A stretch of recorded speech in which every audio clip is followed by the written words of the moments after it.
குடும்பத்தில் கள்ளத்தனம் மாற வேண்டுமா? கள்ளத்தனம் இப்பொழுது நான் சொல்லுகிறேன், பெற்றோர்கள் தான்.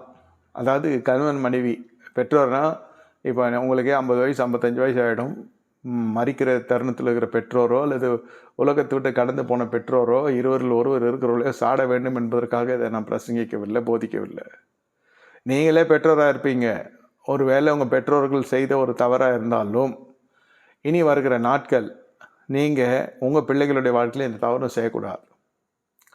இந்த 1 சாமுவேல் 25வது அதிகாரத்தில் நீங்கள் பார்ப்பீங்கன்னா, தாவீது வெளியிலே காணப்படுகிறார். சரி, வீட்டில் தாவீதுக்கு மாமனாரால் பெரிய போராட்டம் இருக்கிறது. ஜீவன் வேட்டையாடுகிற அளவுக்கு போய்விடுகிறான் சவுல் ராஜா. இதெல்லாம் நமக்கு தெரிந்த காரியம்தான். ஆனால் வெளியில் போன உடனே குடும்ப தலைவர்களும் சரி, தலைவிகளும் சரி, தாய் தகப்பன் என்று எடுத்துக்கொள்ளலாம், கணவன் மனைவி எடுத்துக்கொள்ளலாம், தலைவன் தலைவி என்று எடுத்துக்கொள்ளலாம். இவங்க வீட்டை மறந்துடுவாங்க. இவங்க வீட்டை சுத்தமாக மறந்துடுவாங்க. ஆதாம் ஏவாளும் அப்படி தான் வீட்டை மறந்துட்டாங்க. பசங்களை மறந்துட்டாங்க. அதனால அது ஒன்றோட ஒன்று அச்சின்னு செத்து மாண்டு போச்சு. ஆமாம், பசங்களை சில பேர் மறந்துடுவாங்க. பெற்றிருப்பாங்க, படிப்பில் கவனம் செலுத்துவாங்க, அவங்களுக்கு சொத்து பத்து சேர்த்துற சுதந்திரங்களை உருவாக்குறதுல கவனம் செலுத்துவாங்க. என்ன, அவர்களுக்கு ஒரு வேலை பார்த்து அவங்க கை நிறைய சம்பாதிக்கிற அளவுக்கு அவங்களுக்கு கூட இருப்பாங்க சில பெற்றோர் பெற்றோன்னே மறந்துடுவாங்க. ஏன் அது மறக்க செய்கிறது? எது அவங்களை மறக்க செய்கிறது? நல்லா யோசிச்சு பாருங்க. மறக்க செய்கிறது, குடும்பத்தை மறக்க செய்கிறது. மறக்காம வீட்டுக்கெல்லாம் வந்துடுவாங்க. படுக்கிறதுக்கு வீட்டுக்கு வரணும் இல்லையா, சாப்பிட்டு தூங்குறதுக்கு, அதுக்கு வீட்டுக்கு வரணும். சிந்தை முழுவதும் பார்த்தீங்கன்னா, திருமணமானவர்களுக்கும் விவாகமானவர்களுக்கும் கணிகைக்கு வித்தியாசம் உண்டு. வாலிபனுக்கும் புருஷனுக்கும் வித்தியாசம் உண்டு. அதே போல் தகப்பனுக்கும் திருமணமாகாத இருந்த பொழுது அந்த சிந்தை இருக்கிறவர்களுக்கும் குடும்பஸ்தருக்கும் ஒரு வித்தியாசமான சிந்தை இருக்கணும்.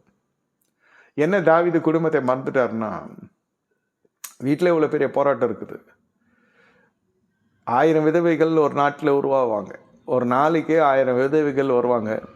ஒரு நாளைக்கு 10,000 திருமணங்கள் நடைபெறும். நான் சொன்ன ஒரு சின்ன பகுதியிலே இது நடக்கிறதுக்கு வாய்ப்பு இருக்குது. இந்திய தேசத்தில் இன்றைக்கி எத்தனை பேர் செத்தாங்கன்னு கேட்டால் ஸ்டாட்டிஸ்டிக்ஸ் சொல்லும். எத்தனை பேர் கல்யாணம் ஆனாலும் ஒரு ஸ்டாட்டிஸ்டிக்ஸ் சொல்லும். எதுக்கு சொல்ல வரேன்னாக்கா, 1000 பேர் விதவை ஆகலாம். அத்தனை பேருக்கும் வாழ்க்கை கொடுக்க முடியுமா? தாவீது பாருங்கள், அபிகாயிலுக்கு மறுமணியாட்டை ஆக்கி கொள்கிறார். 1 அது கூட வந்துச்சு அப்னோவாம். அந்த மாவையும் இருக்கிறது தோழி, அவ்வளோதான். அதையும் சேர்த்து என்ன செய்கிறாரு, மறுமணியாட்டி ஆக்கி கொள்கிறார்.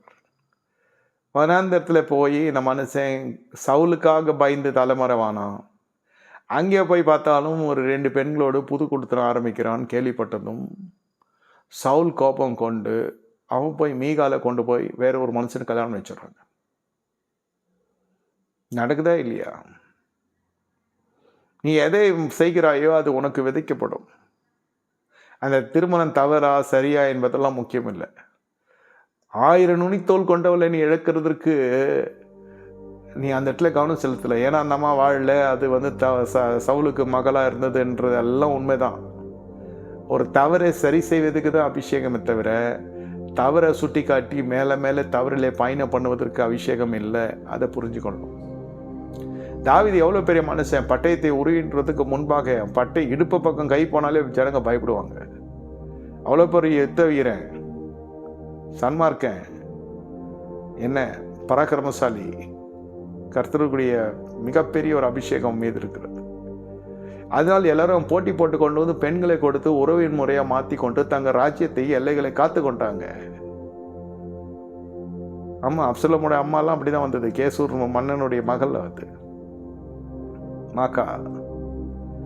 ஏன் நான் இதை சொல்லுகிறேன்னா, இவ்வளோ ஒரு பராக்கிரமம் இருக்குது, இவ்வளோ ஒரு அபிஷேகம் இருக்கிறது, இவ்வளோ ஒரு ராஜ்யதந்திரம் இருக்கிறது, இவ்வளோ ராஜ்ய செய்கிற அளவுக்கு ஞானம் இருக்கிற பொழுது ஒரே ஒரு மனுஷியாக மீகால சரி பண்ண முடியாதா என்பது தான் கேள்வி.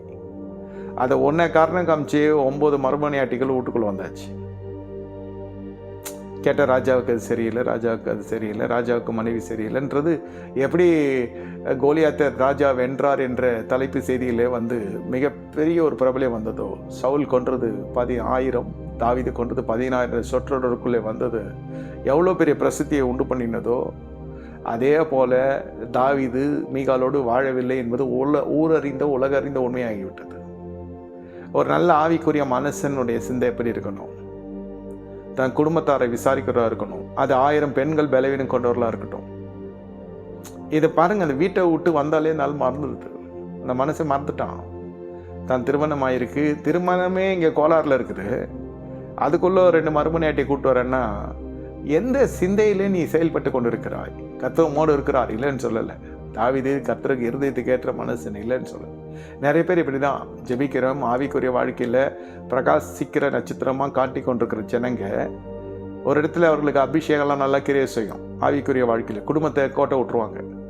நல்லா ஜெபிப்பாங்க, நல்லா ஆவிக்குரியலாக இருப்பாங்க, பரிசுத்தமாக இருப்பாங்க, விசுவாசமாக இருப்பாங்க, ஊழியம் செய்வாங்க, ஆவியின் வரங்கள் கூட கிரியை செய்யும். இதை நம்பி உலகமே நம்பும், பரலோகம் நம்பாது. என்னையா இது வந்தது? இந்த வரங்கள் வல்லமை அபிஷேகம்லாம் பரத்தில் தானே வருது. அந்த அபிஷேகம் கொடுக்கப்படுகிறதெல்லாம் உண்மைதான். அதை வச்சு குடும்பத்தை உடச்சிக்கணுன்றதுக்கு இல்லை, குடும்பத்தை பராமரிக்கணுன்றதுக்கு அந்த அபிஷேகம். இந்த அபிஷேகத்தை வச்சு ஊழியத்தை கட்டி எழுப்புவாங்க. ஜனங்க நன்மை பெறுவது வரைக்கும் அந்த ஊழியத்தில் இருப்பாங்க. அப்புறம் தீமை வந்துட போதுன்னு பயந்துக்கணும் அந்த ஊழியத்தில் இருப்பாங்க. சில பேர் கர்த்தருக்குள்ளே அவருக்கு நித்திரை அடைகிறவர்களுக்கு காலம் வந்ததும் கண்களை மூடுறவங்களும் இருப்பாங்க. இது 3 நடந்து கொண்டு இருக்கும். ஒன்று பயந்து இருக்கும், ஒன்று நன்றி கெட்டத்தனமாக போயிடும், இன்னொன்று வந்து அது காலத்திலே அது கண்ணை மூடிட்டு போயிடும். மொத்த சக்கரமே இப்படி தான், வாழ்க்கையின் சக்கரம், சபையினுடைய சக்கரம், ஊழியத்தினுடைய எவ்வளோ வளர்ந்த ஊழியமாக இருக்கட்டும், நடுத்துநிலை ஊழியாக இருக்கட்டும், துவக்க ஊழியமாக இருக்கட்டும், இதான் நடக்கும். விடுதலைக்கு வருவாங்க, போயிடுவாங்க. அப்படி இல்லை, விடுதலை பெற்று சந்தோஷமாக அவங்க அந்த தலைமைத்துவத்தோடு கண்டினியூ பண்ணுவாங்க. இல்லைன்னா அப்படி கண்டினியூ பண்ணுறவங்க சில பேர் கர்த்தருக்குள்ளே பலர் நித்திரை அடைவதற்கு வாய்ப்பு உண்டு. இதோட தான் மொத்த ஓட்டமே. இதில் சுகமாக்குறோம், தீர்க்க தரிசனம் உரைக்கிறோம், அற்புதங்களை கொண்டு வரோம், பிசாசுகளை ஓட்டுகிறோம், இதெல்லாம் வந்து நடக்கிறது. இந்த மகிமை இல்லாமல் ஊழியங்கள் ஸ்திரமாக இருக்கிறது இல்லை. ஆனால் பரலோகம் இந்த ஊழிய செய்கிறவர்களை நம்புகிறது இல்லை என்பது தான் ஆவிக்குரிய ரகசியம், ராஜ்யத்துக்குரிய ரகசியம். ஆவிக்குரிய ரகசியம் மட்டும் இல்லை. அதான் வேதம் சொல்றது, பயன்படுத்தப்பட்ட பாத்திரங்களை கர்த்தர் அப்புறப்படுத்துகிறார். எப்படி அப்புறப்படுத்துகிறார்? எப்படி அப்புறப்படுத்துகிறார் பாருங்க. ஏன் அதை அப்புறப்படுத்துகிறார்? அக்கிரம செய்கார என்னை விட்டு அகன்று போங்க, உங்களை அறியேன். பேச்சே கிடையாது. அங்கே சிபாரிசு பண்ணி பேசுகிறதே கிடையாது. நான் இந்த ஊழியம் செஞ்சேன், எதுவுமே கிடையாது. நீங்கள் என்னை அகன்று போங்க, உங்களை நான் அறியேன். காணக்கூடிய சகோதரத்தை அன்பு கூறாதவன் காணாத இரணத்தில் எப்படி அன்பு கூறுவான்? நீ மனுஷன் உலகம் முழுதும் ஆதாயப்படுத்தி கொண்டாலும் தன் சொந்த ஆத்மாவை நஷ்டப்படுத்தினான் அவனுக்கு லாபம் என்ன? வேதம் சொல்லுகிறது. இவன் ஊழியக்காரனாக இருந்து ஜனங்கள் மத்தியில் பிரபலியமாகி விடலாம், காணிக்கை வசூல் பண்ணி விடலாம், பெரிய ஒரு பிரசித்தி பெற்ற ஒரு இடத்துல வந்து விடலாம், அபிஷேகம் கடைசியும் கிரியை செய்யும். என்ன அபிஷேகம் கடைசி வரைக்கும் கிரியை செய்யும். ஆனால் கர்த்தர் உடைய ராஜ்யம் ஏற்றுக்கொள்ளுமான்னு கேட்டால் ஏற்றுக்கொள்ளாத ஐயா. இந்த இடத்துல தான் மௌடிகம் காணப்படுகிறது. இந்த இடத்துல தான் அறிவில்லாமல் ஜனங்க சங்காரமாகறாங்க. சிலது பாதியிலே இந்த ஊழியம் போட்டுக்கும். நீங்கள் பார்த்துருக்கீங்க, எந்த மனசை இப்படி ஆகிட்டான், அப்படி ஆகிட்டான், அதாகிட்டான், இதாகிட்டான், மண் பெண் பொன் ஏதாவது ஒரு பிரச்சனை வந்துடும் அவங்களுக்கு. என்ன நடக்குதா இல்லையா? இதனாலே ஊழியம் சிதறடிக்கப்படுகிறது உண்டு, சிதைக்கப்படுகிறது உண்டு, இதெல்லாம் நடக்கிறது உண்டு. நான் என்ன சொல்லுகிறேன், உங்கள் ஊழியத்தை வைத்து கர்த்தரை மகிமைப்படுத்துகிறார், உங்கள் ஊழியத்தில் கர்த்தர் மகிமைப்படுகிறார் என்பதனால பரலோகம் நிச்சயிக்கப்பட்டிருக்கிறது என்று எடுத்துக்கொள்ள முடியாது.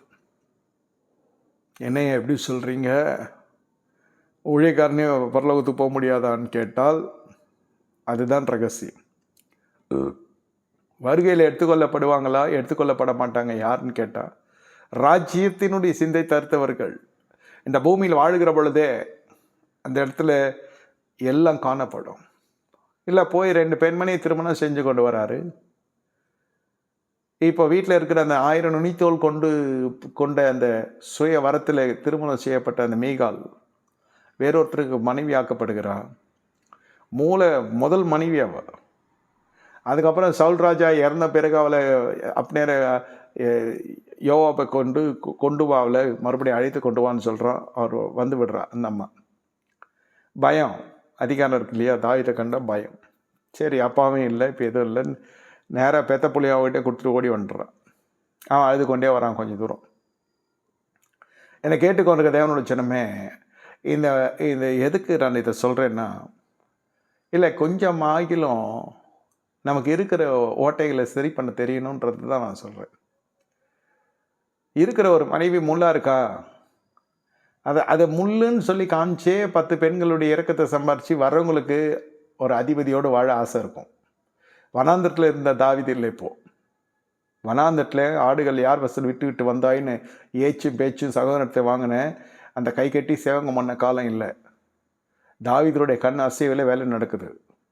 தாவீது நித்திரை செய்து கொண்டாலும் அவருடைய வருமானம் ஏற்றுக்கொண்டு, அதாவது வருமானம் வந்து கொண்டிருக்கிறது.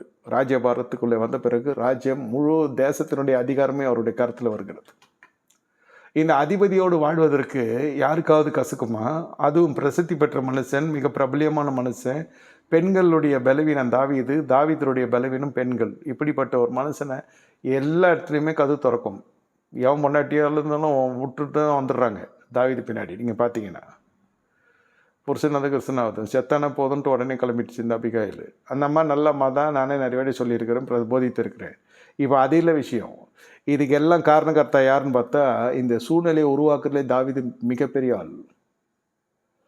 இப்போ நாபாலில் வந்து இது பண்ணுறேன் அது பண்ணுறேன்னு சரி அபிகாயில் பேச்சை கேட்டார், கர்த்தரான வாதிச்சு எடுத்துட்டார். ஆனால் தாவீது அதை கல்யாணம் பண்ணணும்னு அவசியம் கிடையாது. இந்த செய்கை வந்து வீட்டில் எவ்வளோ பெரிய பிரதிபலிப்பை உண்டு பண்ணுச்சு, அதை பற்றி கவலையும் கிடையாது. இங்கே எனக்கு 1க்கு 2 வந்துடுச்சு. இப்போ மறுமனையாட்டி அவன் மீகா இருந்து ஒன்று இல்லைனாலும் ஒன்று, அந்த அந்த படலத்துக்குள்ளே தான் ஒரு மனுஷரை நம்ம வைக்கக்கூடாதுன்றது தான் நான் சொல்ல வர ராஜ்யத்தின் கோட்பாடு. அது இருந்து ஒன்றும் பிரயோஜனம் இல்லை, அது இல்லைனாலும் ஒன்றும் இல்லை. அந்த மாதிரி நம்ம சொல்கிறப்போ பிறரை நம்ம மறைமுகமாகவே அற்பமாக என்றோம். அவங்க நம்மளை அற்பமாக என்னலாம்னா நமக்கு அந்த சகிப்புத்தன்மை தான் நமக்கு தேவை. ஆனால் அவங்க தான் என்றாங்களேன்னு சொல்லிட்டு நான் எண்ணிக்கைகளை எண்ணிடக்கூடாது, ஏற்றிக்கக்கூடாது. அதாவது அந்த அம்மா எந்த அளவுக்கு பனிஷ் பண்ணிச்சோ, சவுலுடைய குமாரத்தியாகிய மீகாள் தாவீதை எந்த அளவுக்கு இடைவெளியோடு வாழ்ந்தாலோ, இவர் கொடுக்கப்பட்ட அந்த இடைவெளியை மற்ற பெண்களோட நெருக்கத்தை ஏற்படுத்தி கொண்டான் அந்த மனுஷன். நல்லா புரிந்து கொள்ளுங்க. இதுதான் கொடுக்கப்பட்ட அபிஷேகம். குடும்பத்தை மொத்தம் காத்துக்கொள்ளணும், உனக்கு இருக்கிற அந்த குறைகளை நிறைவாக்கி கொள்ளணும். தம்பதிகளுக்குள்ளே சொல்கிறேன். இதை காரணம் காமிச்சு நம்ம வெளியரங்கமாக என்ன செய்கிறது, இதை காரணம் காமிச்சு நம்ம ஜீவியத்தை கரைப்படுத்தி கொள்ளக்கூடாது.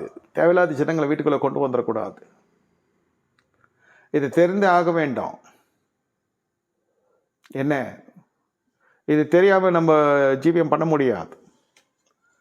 கள்ளத்தனம் மாற வேண்டுமா என்றால், குடும்பத்தில் கள்ளத்தனம் மாற வேண்டுமா என்றால், நான் மாறினால்தான் எல்லாம் மாறும். நான் காரணம் சொல்லிக்கொண்டே இருக்கிறேன், மனைவி சரியில்லை, மனைவி சொல்கிற புருஷன் சரியில்லை, இதை சொல்லிக்கொண்டே இருந்தால் அந்நியர்கள் உள்ளே பிரவேசிக்க தான் செய்வாங்க. ஆமாம், இது சமுதாயம் பார்த்து கொண்டே இருக்கிறது. நீங்கள் திருமணமாகி நீங்கள் ஒன்றா இருந்துட்டா நீங்கள் வாழ்ந்துட்டீங்கன்னு அர்த்தமா? ஆமாம், சமுதாயம் ஒரு கணிப்புக்குள்ளே எடுத்துக்கொண்டு இருக்கும். நீங்கள் எப்பொழுது இடைவெளி விடுகிறீர்களோ அப்பொழுதே எல்லா கள்ளத்தனம் உள்ளே வந்துவிடும். சரி, மனைவி இடைவெளி வைக்கிறா, பரவாயில்ல, காத்திருக்கலாம். கணவன் இடைவெளி வைக்கிறான், சரி காத்திருக்கலாம். ஆனால் இந்த இடத்துல என்ன நடக்கும்னா, கணவன் வேணாம், பிள்ளைகளுக்காக அந்த கணவன் வேண்டும், இந்த பிள்ளைகளுக்கு தகப்பன் வேண்டும், இந்த பிள்ளைகளுக்கு தாய் வேண்டும். அப்போது ஜீவியத்தில் தாறுமாறுகள் உள்ளே வர வாய்ப்பு அதிகமாக இருக்கிறது. நீங்கள் விவாகம் என்ற உடன்படிக்கையை மறுதளிக்கிறீங்க. நீங்கள் கணவனை மறுதளிக்கலை, மனைவியை மறுதளிக்கலை. நீங்கள் விவாகம் என்ற உடன்படிக்கையை நீங்கள் மறுதளிக்கிறீங்க. வாக்குத்தத்தத்துக்கு பின்னால் சுற்றி கொண்டிருப்பாங்க, தீர்க்க தரிசனத்துக்கு பின்னால் சுற்றி கொண்டிருப்பாங்க, தீர்க்க தரிசி பின்னால் கூட சுற்றி கொண்டிருப்பாங்க, ஊழியத்தில் வலது கையை போல கூட இருப்பாங்க பொருளாதாரத்தினால. கர்த்தருடைய கருத்தில் நம்ம கருவியாக இருந்தாலுமே கர்த்தர் தள்ளிவிடுகிற தேவனாக இருக்கிறார். அதாவது அது பயன்பாட்டுக்குள் இருந்த பாத்திரத்துக்கு அங்கே பரலோகத்தில் இடம் இல்லை. அப்போ நான் வலது கையாக இருந்தேன், இடது கையாக இருந்தேன், நீங்கள் செய்கிற கொடுக்குற காணிக்கைகளுக்கெல்லாம் கர்த்தர் உங்களை பல மடங்கு ஆசீர்வாதத்து பூமியிலே திருப்பி கொடுத்துட்றார். ஊழியத்துக்கு நான் கொடுத்தேன் ஐயா, முதல்ல 100 கொடுத்தவங்க 1000 கொடுத்தாங்க, 1000 கொடுத்தவங்க பல ஆயிரம் கொடுத்தாங்க, பல லட்சம் கொடுத்து கொண்டிருக்காங்க. இல்லைன்னு சொல்லலை. அவங்கள கேட்டால் கொடுத்து நான் ஆசீர்வாதம் பெற்றேன்னு சாட்சி சொல்லுவாங்களா இல்லையா? நீங்கள் பார்த்துருப்பீங்க.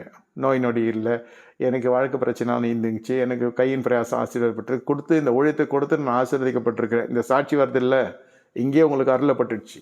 பூமியில் நீதிமானுக்கு சரி கட்டப்படும், அதெல்லாம் கொடுத்தாச்சு. இங்கே அங்கே போய் நம்ம தசமம் கொடுத்தோம்லாம் சொன்னாக்கா அது சரிப்பட்டு வராது. ஆமாம், இங்கே நம்ம பழக்கம் அப்படி ஆகிடும். பரிசை ஜெபம் மாதிரி. நான் உபவாசித்த ஆண்டவரே, நான் தசமம் கொடுத்தேன், நீ கொடுத்தா நான் திருப்பி கொடுத்துட்டு நான் ஒருவனும் கடலான் இல்லை. பூமிக்குரிய காரியத்தில் நான் உன்னை ஆசீர்வச்சிட்டேன் இல்லையா?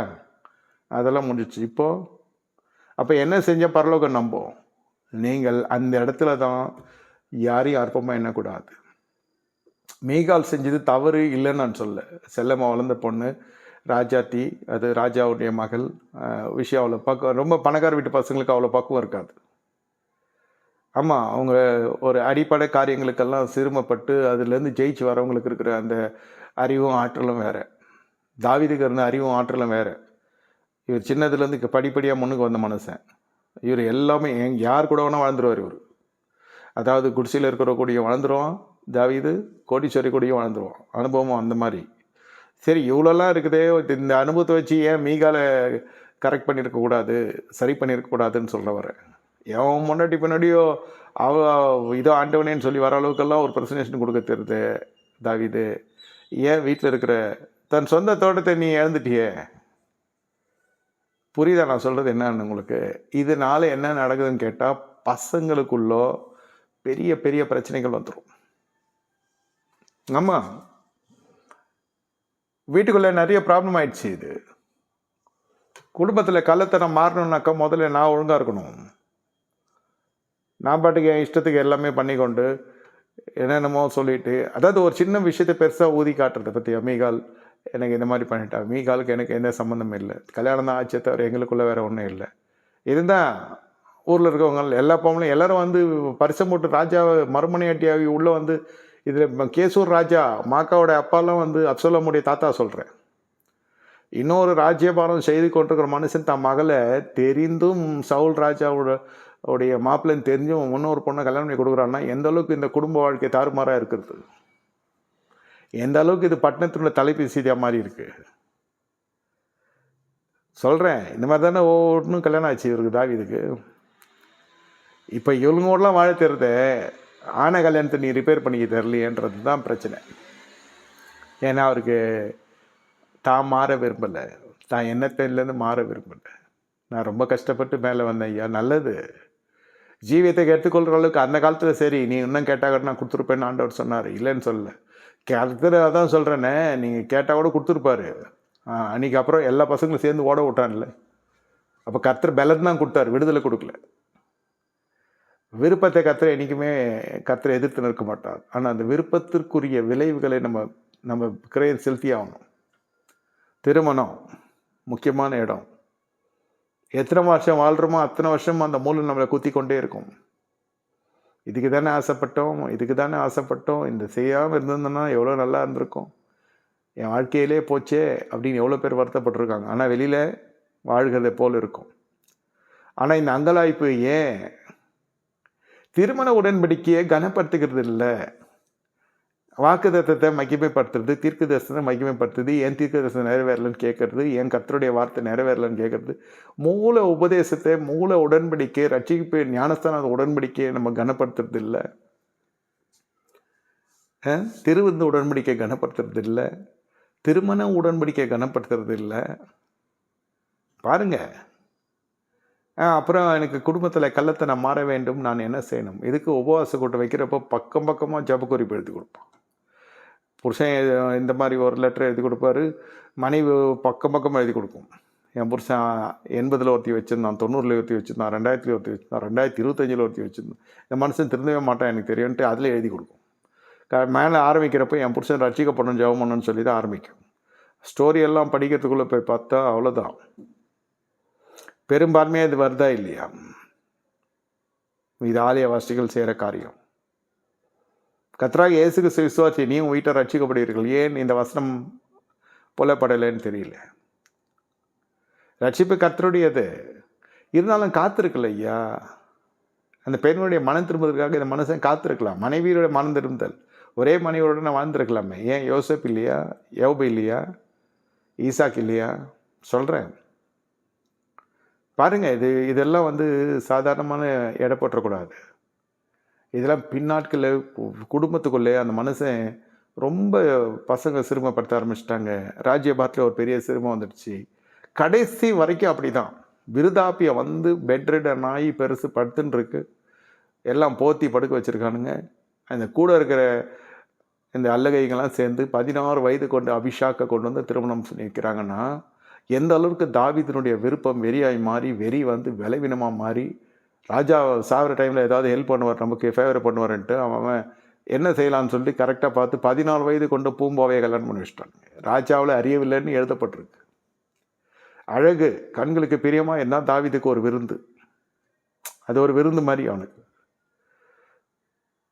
சரி, ஒரு நர்ஸு கிடைக்கலையாடா அந்த ராஜ்யபாரத்தில், ஒரு மருத்துவச்சி கிடைக்கலையா, திருமணத்துக்கு சொல்லலை, நல்லா பார்த்துக்கிறதுக்கு. ராஜாவுக்கு சூடு உண்டாக்க அவ்வளோ கல்யாணம் பண்ணி வச்சாங்க. ராஜா கம்மன் தான் இருக்கிறாரு. இதே வேறு மாதிரி என்ன பண்ணியிருந்தா ராஜா படுத்த படிக்கலேருந்து அவன் உத்தரவு போட்டு அவனால் சிரத்தை இது பண்ணியிருப்பாரா இல்லையா? சீமையை எப்படி கொண்ட மனுஷன் இருந்தாலும் எப்படி பழித்தீர்த்த மனுஷன் நம்ம தாவீது. சாலமோன் ராஜாவாகிட்டு அவனை சமாதானத்தோடு நிறைமயிற சமாதானத்தோடு பாதாளத்தில் இறங்க பண்ணாதிருன்னு சொல்லி டக்கு டக்கு டக்கு டக்குன்னு ஸ்கெட்ச் போட்டு கொடுத்து எல்லாரையும் காலி பண்ண மனுஷன் தாவீது. யோபே விடல, அப்சலோமை கொலை பண்ணிட்டான்றதுனால இங்கே வஞ்சம் தீர்த்தாச்சு. சீமையை எல்லாரும் எதுக்கே தூஷித்தான்றால அவனையும் வஞ்சம் தீர்த்தாச்சு. மீடியா முன்னாடி எல்லாரும் பல்ல காட்டுற மாதிரி இந்த மனுஷன் எல்லாருக்கும் கர்த்தர் தான் என்னை அனுப்பினார், கர்த்தர் நடத்தினார், நீ திட்டின பரவாயில்ல, கர்த்தர் அனுமதித்தார், அப்படியெல்லாம் நல்ல விதமாக பேசிட்டு கடைசி வரைக்கும் அந்த மனசில் இருந்துச்சு இல்லையா வைராக்கியம் பெருசுக்கு. இதெல்லாம் சேர்த்து உனக்கு எனக்கு பண்ணாதீங்கடா, நானே எவ்வளோ பாவம் பண்ணிட்டேன், நான் ஃபீல் பண்ணுறேன், என்னோட ரொம்ப சின்ன பொண்ணு பத்சேபாலை கல்யாணம் பண்ணிட்டேன், அதோட போதும். இன்னும் இருக்க எங்காவே தேடி வந்து கொடுக்குறானுங்க இவனுக்கு. பலவீனமாகவே பார்க்கிறது உங்கள் விருப்பம் என்ற ஒரு ஆரம்பிக்கப்பட்ட காரியம் இப்போது பலவீனமாக உலகம் பார்க்குது. The more you grow you must be out of all this weakness. இப்போ சொல்ல முடியுமா, நான் பார்க்கல, நான் கல்யாணம் பண்ணணும்னு கேட்கல, அவனுங்க தான் கல்யாணம் பண்ணி வச்சானுங்கன்னு? நல்லாவா இருக்கும் அது? இதுவே தமாசான ஒரு விஷயமா இருக்கும். படுத்து படிக்க ஆயிடுச்சு, ஏஞ்சி நிற்க துப்பு இல்லை. சரீரம் சொல்கிறேன். இப்போ அபிஷேக் தேவையா 16 வயசுன்னா பதில் இல்லை. இப்போ நம்ம கேட்டேன்னா என்ன சொல்லுவாங்க, கம்னரு ராஜா அவர் அப்படின்னு சொல்லுவாங்க.